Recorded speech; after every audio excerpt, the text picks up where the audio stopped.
கிறிஸ்துவுக்குள் பிரியமானவர்களே, இந்த நாளுக்கான மாலை நேரம்னா அப்போஸ்தலனாகிய பவுல் ரோமருக்கு எழுதின நிருபம் 11வது அதிகாரம் 27வது வசனம். ரோமர் 11:27, ரோமன்ஸ் 11:27. நான் அவர்களுடைய பாவங்களை நீக்கும்போது இதுவே நான் அவர்களுடைய செய்யும் உடன்படிக்கை என்றும் எழுதியிருக்கிறது. இப்போ அப்போஸ்தலனாகிய பவுல் என்ன பண்ணுறாருன்னா, ஏசாயா 59வது அதிகாரம் 21வது வசனம், ஏசாயா 27வது அதிகாரம் 9வது வசனம் ரெண்டையும் சேர்த்து ஒரு உடன்படிக்கை வாக்குத்தத்தமாக கொடுக்கிறார். இந்த உடன்படிக்கை என்ன? இஸ்ரவேலினுடைய எதிர்கால ரட்சிப்பை குறித்து சொல்லக்கூடியதாக. இஸ்ரவேல் எதிர்காலத்தில் கிறிஸ்துவை நோக்கி திரும்பும்போது அவர்களுக்கு ரட்சிப்பு நிச்சயமாக நடைபெறும். ஏன்னா தேவனாகிய கர்த்தர் அவங்களுக்கு ஏற்கனவே ஒரு வாக்கு கொடுத்திருக்கிறாரு, அவங்களுடைய பாவங்களை நான் எடுத்து விடுவேன். இது ஒரு புதுசாக அப்போஸ்தலனாகிய பவுல் கொடுக்குற புது வாக்கு தத்தமோ இல்லை உடன்படிக்கை இல்லை. இது ஏற்கனவே தேவனாகிய கர்த்தர் கொடுத்த வாக்கு தத்தம் தான். எரேமியா 31, 31 34 வரைக்கும், எசேக்கியேல் 36, 25 27 வரைக்கும், ஏசாயா 59, 20, 21 வசனங்கள். அது மாத்திரமில்ல, எபிரேயர் 8வது அதிகாரத்தில் 8 12 வரைக்கும் உள்ளதில் இந்த புதிய உடன்படிக்கை என்று சொல்லக்கூடிய ஒரு உடன்படிக்கையை கர்த்தர் ஏற்கனவே கொடுத்துருக்கிறாரு. அந்த உடன்படிக்கை நடைபெறும். ஏன்னா அந்த உடன்படிக்கை அவங்களோடு பண்ணக்கூடிய உடன்படிக்கை அப்படின்னு சொல்லும்போது, இது என்ன என் உடன்படிக்கைன்னு சொல்கிறது இது கர்த்தர் தானிச்சையாக செயல்கூடக்கூடிய ஒரு அன்கண்டிஷனல், ஒரு எந்த ஒரு கண்டிஷனும் இல்லாத ஒரு வாக்கு தத்தம். இது என்ன? இந்த வாக்கு தத்தம் என்ன கொடுக்குது?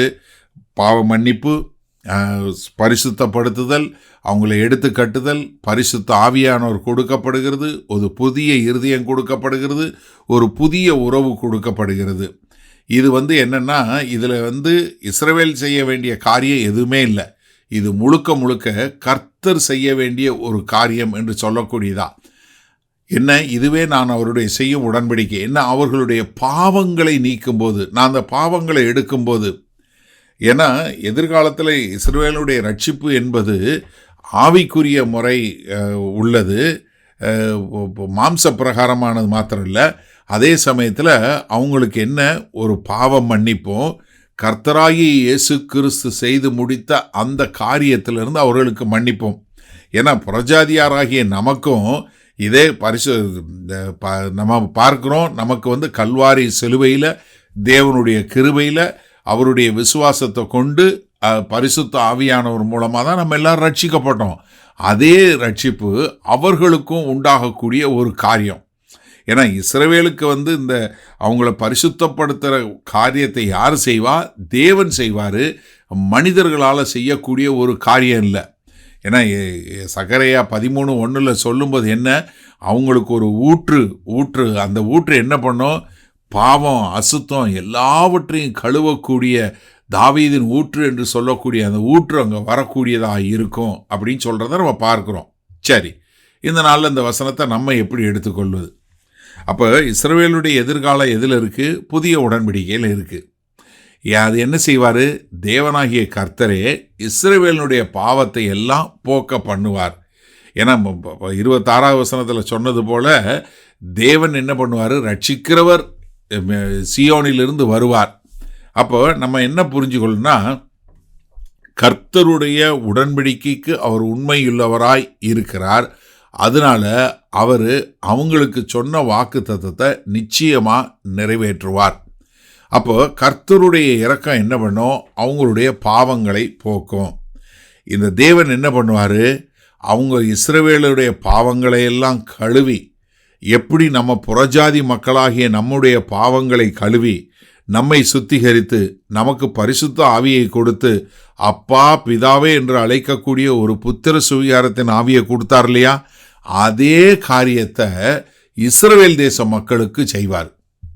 அதனால் நம்ம என்னன்னா, இந்த நமக்கு கிடைத்த இந்த ஒரு பாவம் மன்னிப்பினால் வந்த ஒரு சுதந்திரம், இந்த பாவம் நம்மகிட்ட பாவத்திலிருந்து நாம் மீட்கப்பட்டதனால் நமக்கு ஒரு பெரிய விடுதலை.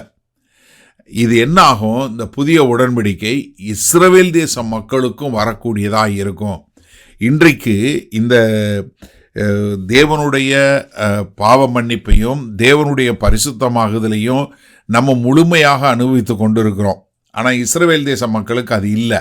ஆனால் அவர்களுக்கு இதே காரியம் உண்டாகும். அப்போ அவர்களும் என்ன பண்ணுவாங்க, இந்த உடன்படிக்கைக்கு ஒரு பங்குதாரர்களாய் வந்து அவர்களும் தேவனுடைய இந்த ஒரு நம்பிக்கையில், தேவன் எங்களுக்கு செய்வாருங்கிற அந்த ஒரு எதிர்கால நம்பிக்கையில் அவர்களும் முழுமையாக இதை அனுபவிப்பார்கள்.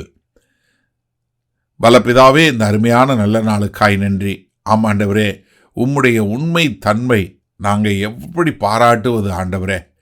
எங்களால் நினைத்து பார்க்க முடியல ஆண்டவரே. உம்முடைய அநாதி தீர்மானம், உம்முடைய அளவில்லாத கிருபை, உம்முடைய அநாதி சிநேகிதம் ஆண்டவரே, நாங்கள் என்ன சொல்ல முடியும் நன்றி என்பதை தவிர்த்து.